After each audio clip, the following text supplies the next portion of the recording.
Bonjour à tous, avec l'aide de Dieu, le Hayom Yom du 28 Adar 2. Tout d'abord, le Rabbi nous dit qu'il faut étudier le Chumash du jour, le Teilim du jour et le Tanya du jour.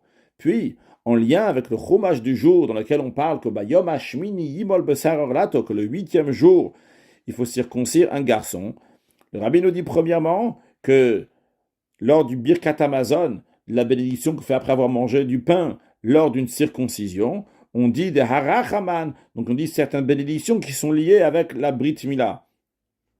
C'est un sujet qu'à l'époque, chez les chassidim, n'était pas défini, et que le rabbi confirme qu'on dit oui, c'est harachaman lors de la circoncision dans le Birkat Hamazon. Un deuxième point, le rabbi nous dit que lorsque le rabbi précédent était à Varsovie, à une circoncision chez la famille Kaplan, le rabbi précédent a dit qu'à la Brit Mila, la circoncision, on dit que de même qu'il est rentré dans l'alliance de Avraham Avinu, de même il va rentrer dans l'étude de la Torah au dénuptial et passer aux bonnes actions. Et le rabbi précédent a dit que chez nous il est coutume d'avancer des frais de scolarité pour l'enfant.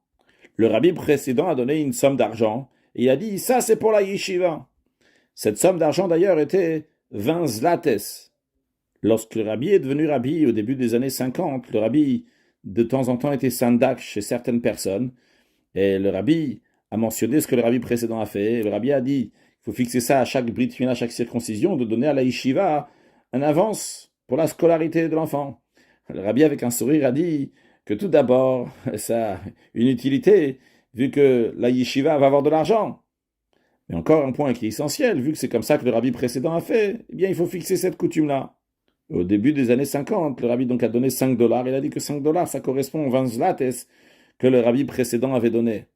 D'ailleurs, à cette Brit Mila, le rabbi a aussi donné au père du bébé un sidour. Il a dit de garder le sidour pour l'enfant jusqu'à qu'il va grandir. Il va aller à la yeshiva, il va apprendre Aleph Bet et l'hébreu avec ce sidour. Que Dieu fasse que très prochainement, on va voir la circoncision de notre cœur avec la venue de Mashiach Now, un excellent Yom.